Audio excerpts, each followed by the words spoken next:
I'm Lisa Gonzales, Chief Business Officer here in the Mount Diablo Unified School District. And in this week's episode of Ask the CBO, we're following up on the board presentation from the other evening. And we're going to take a look one more time at the statewide enrollment trends and what that means for Mount Diablo Unified. So to start with, the picture that you're seeing here, these are some of the enrollment trends from the last couple of years within the state of California. And you can see Contra Costa County where we are, right there where the arrow is. What we've seen in enrollment is we're down approximately 3%. Solano County, Santa Clara County, San Mateo County, and even Marin County, a lot of our neighbors, they're down approximately 5% as well.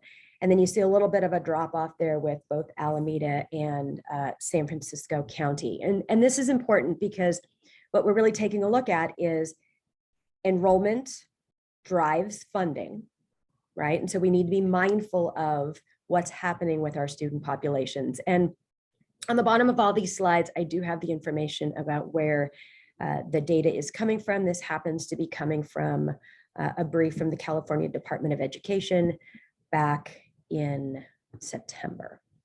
So the next slide here is that we're seeing that certain grade levels from 2019 to 2020 actually dropped more than others. And so what was projected to happen here was the blue line. And what you see in the blue line is this was statewide.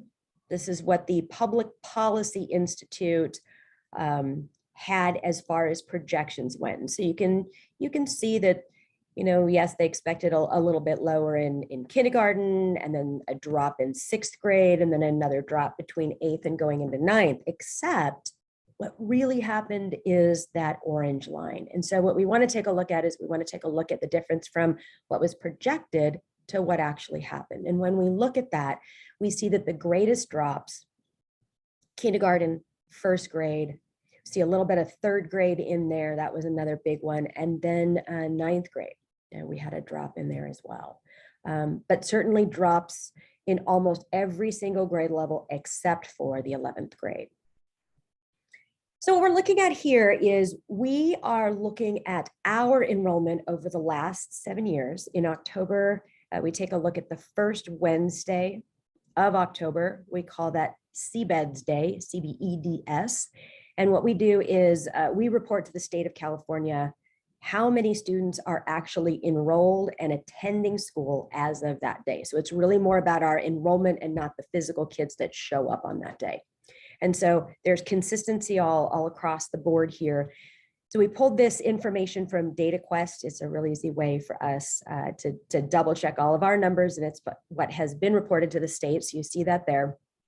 And then in 21, 22 there, all the way over in the blue, that actually came from our CalPads that we reported up. So we're waiting for the state to verify that, but we're pretty comfortable with those numbers. And what we're seeing is we're seeing a drop of about another 700 or more students from last year to this year.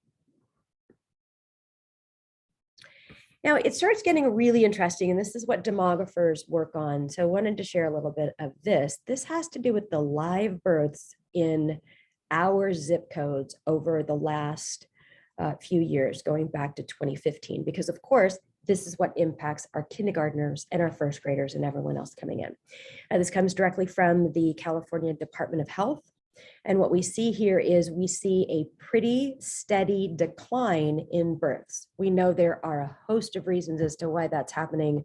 The cost of living probably being one of those that's front and center in our thoughts. A lot goes into it, but this drives our kindergarten numbers.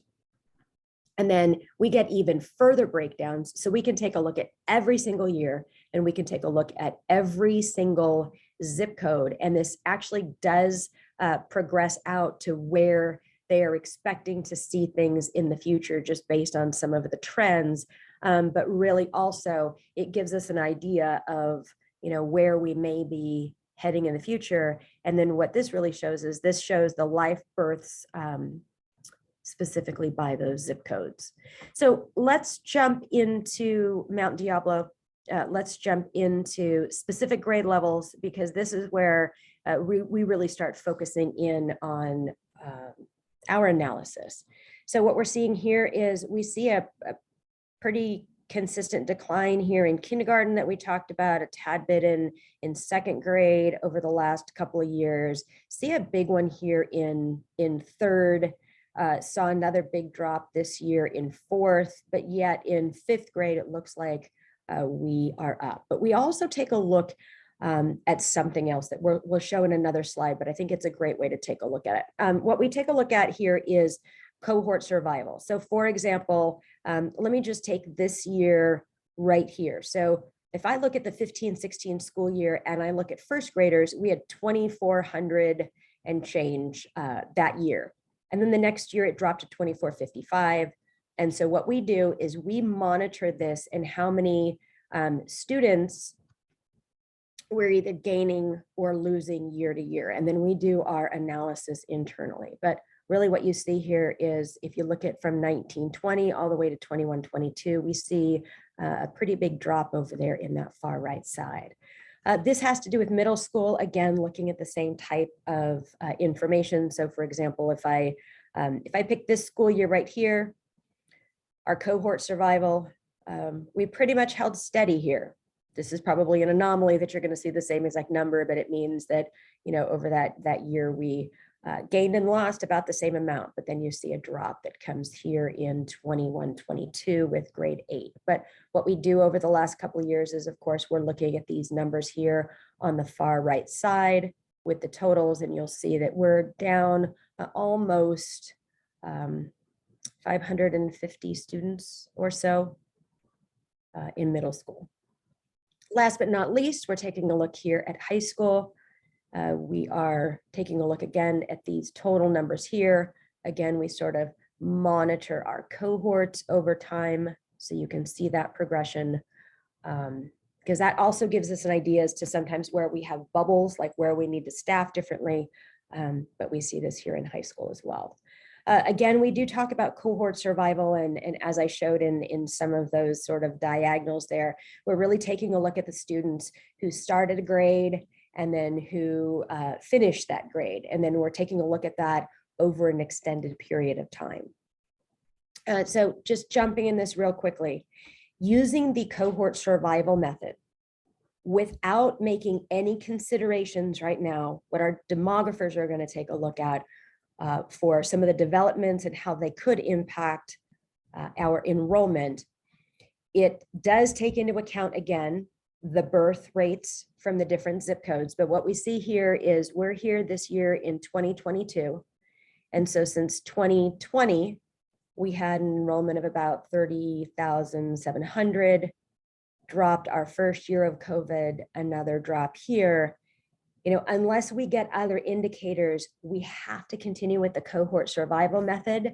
We're going with the most liberal estimates, if you will. So if we ran these a tad bit differently and we just took the average of the students that we lost this year and then moved into this year, you'd actually see these numbers dropping more. We're going to take a 3-year running average because it at least gives us a higher number in these out years, which is important for our own projections, if you will. And that's pretty much it. Just wanted to make sure that we were reiterating some of what was in the board meeting. We know that not everybody is able to go to those, but you can also go to our website and you can take a look back at the video. Again, if you have any questions about any topics like this, by all means, go ahead and send an email to cbo@mdusd.org. And I'm happy to see if I can cover that in an upcoming episode. Have a great weekend. Bye-bye.